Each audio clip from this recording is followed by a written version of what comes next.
Hello my lovelies, and welcome back to Pop Culture for Pen and Paper, where we take the various settings of shows and media and see how we can turn them into a role-playing game. Are you at the top of the leaderboards but want what's next? Are you ready for the greatest test of your skill, wits, and teamwork, and maybe yourselves? Then you're ready to take on The Hollow. The near future, virtual reality games are at their peak. Teams of players compete against each other trying to get to the top, and their shot at the greatest of these games? The Hollow. Created by Hollow Game Studios, teams have their memory suppressed, of each other, of themselves, that they're even playing a game, and they get thrown into a world where anything can happen, and we mean anything. From abandoned secret labs marauded by demon dogs, to zombie-ridden ghost towns, to Akuma-hosted game shows. But fear not, our dear players are not unarmed in their struggle to beat the game, or as they frequently say, get home. Before play begins, each player picks a secret superpower. Then they get the fun of discovering what that power is in play. Additionally, they do get or can find tools to help them along the way. But there are conditions though. Most importantly, each team must win with all their members. So if one player gets zapped, bapped, or otherwise taken out, they all lose. So here's to hoping each of the team members are trustworthy, dependable folks. What's more, they do need to take care of themselves as well, because hunger, thirst, even the pain is real. I feel like somebody beat me with a bag of angry turtles.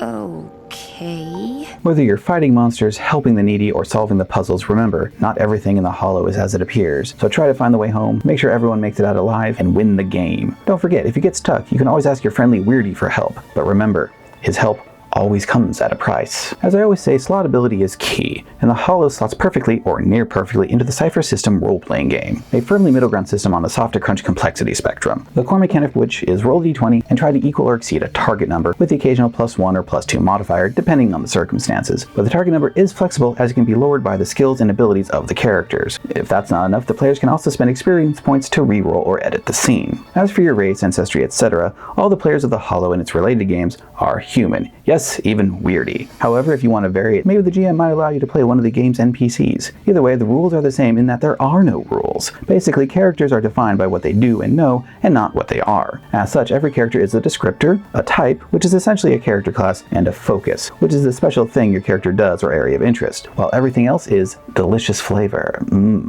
A quick note on skills. While descriptors and foci can grant training in various defined skills, there is no set skill list, as what a person is good at and what is applicable is flexible. If it makes sense for your character and you think it's useful, you can take it as a skill. But you're wondering about the powers, am I right? Of course I am. The foci are the superpowers in this case, supplemented by one's type abilities. You want to shoot fire and fly on jets of flame? There's Bears a Halo of Fire. You want to be a giant and crush your enemies? There's Grows to Towering Heights. Or maybe you don't want to get your hands dirty, so you're a person who focuses mind over matter. The options are many, but the rules of the Hollow say that no two players can have the same superpowers, and this applies to foci as well. No cheating now. What's more, if the list of available foci don't match the superpowers you had in mind for your characters, there are rules for tweaking or even making your own foci. Just don't let the admins know you're modding. Wink. Video games are filled with interesting items, medicines, maps, weapons, quest items that give you a boost, etc. Here in the Hollow, these are represented by the eponymous ciphers of the Cypher system. These are your special one-shot or limited use consumables that can heal you, buff you, or give you a special power. These are tools that help keep the game interesting. Regarding the purple elephant in the room, Weirdy, aka Gustav, the host and friendly helper of The Hollow, although no NPC of The Hollow knows his name. He's there to entertain the viewer, give cryptic clues, and help the players out. All you need to do is say, "Help, please!" and he will appear. From there, he'll give you a hint or snap his fingers and get you out of jam. All you need to do is go through the portal. Just bear in mind though, each team only gets 5 calls for help before they're out, and where he drops you will have its own set of challenges. What's more, each time a team uses his aid, it causes fatigue. In game terms, I would say each time the group of players uses Weirdy's help, they each roll a d6 plus the number of times they've called for help and subtract the amount from their stat pools. Which pools is up to the players, of course. We want them to have the most agency they can get after all. Now, which of our players will we build today? Newcomer Kai, Sensible Mira, or Fighting Man Adam? We've put each of our players behind a door. Now choose. We're gonna switch and choose door number 3.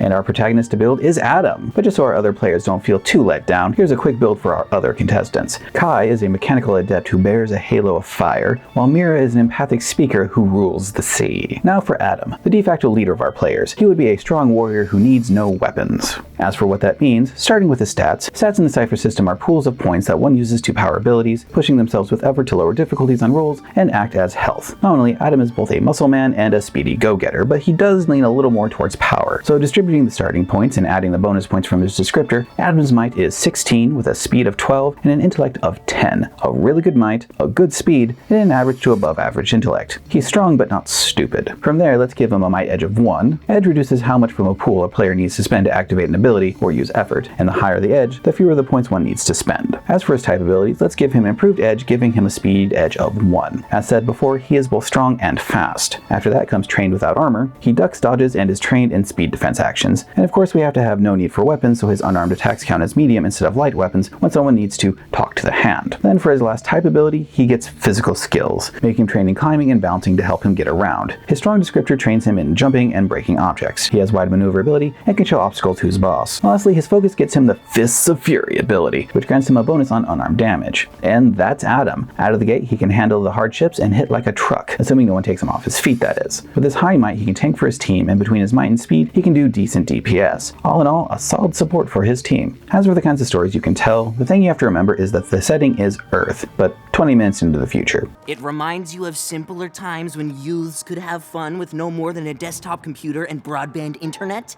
It may look normal, but the world has completely immersive VR technology, and I don't think those joints were complete fiction. There's a fair amount you can extrapolate from that. With that in mind, I would put the Earth of the Hollow in between modern day and cyberpunk. It's that transitive time when technology is really spiking and evil corporate schemes are becoming more intricate. After that, the thing you need to consider is campaign length and whether you're keeping the Hollow basic. A basic Hollow game would be the team wakes up, overcomes the obstacles, gets the key to the final level, beats the boss, and wins. This is a good setup for convention games or short campaigns, maybe even playing it as an interim game between larger campaigns, and there's nothing wrong with the basic setup, fun challenges, and the thrill of discovery, be it your powers, the puzzles, or realizing you're in a video game. You can lengthen the campaign, but that would involve adding to the base setup. This could include the games leading up to the Hollow itself as you improve your skills and your teamwork, and try to see if there is some way to work around the memory suppression. Without cheating, of course, because who would want to cheat at the Hollow? Then throw in some slice of life feelings and drama, maybe in the real world, or maybe hashing it out in the game. Both have their appeal and would make for a good character-focused game, especially when you later remember what you did without your memories. Holy mutant spiders! I kissed you! Although in this case, the players wouldn't have access to their superpowers in the real world. Naturally. If you're worried about what to put in your Hollow game, anything goes. From 1950s bomb shelter ghouls to abandoned space hulks to fairy tale land, it all works and doesn't have to make sense. You can even recycle NPCs to a limited degree. When Death isn't roaming the wasteland, he tends bars at a French nightclub. There are some staples though. A weird guide character, land of beast people, and the key to the last level being some kind of weapon the players have to get. With a few others, but other than that, go wild. As for some specific stories, you are game developers working on upgrading the game because of a terrible glitch that nearly crashed the whole system. You log in, and after you realize you're in the game, because how can you test it properly if you don't suppress your memories? The game starts glitching hard, and you discover you can't log out. How come no one outside is pulling the plug? Are the execs really stressing the system, or is this some kind of new sadistic team-building exercise? What's more, you have to face all those Easter eggs reflecting your hidden feelings and resentments you all slipped into the game. Will you survive facing yourselves? And what do you do once you get out? If you get out. You're anti-corp hackers. You want to take down Hollow Game Studio and maybe even their parent company. After all, they're an evil multinational corporation, but they're only vulnerable from inside the lead of games or the Hollow itself. So you have to be great players as well as hackers, playing the game while also dealing with corp security. There are multiple considerations. When you're outside the game, how do you prepare? This can include personal setups as well as meat space surveillance of your targets. Also, when you're in the game, there's the chance game admins might enlist other players to stop you. You would have literally millions of counter-intrusion measures to contend with. It's a tough fight. Are you up for it? Hollow Game Studio is not above copying players' brains to make characters that people can torment. Make sure to check those terms and conditions. But despite being a copy, you're sapient and aware. The Hollow is your world now, with facsimiles of your loved ones created from your memory. At least you still have your superpowers, though. Do you accept your new existence, or do you try to contact the real world? What's more, with just your team, there's only so many people to talk to. Do you find the copies of other teams and try to spark sapience in them? And is it right to do so?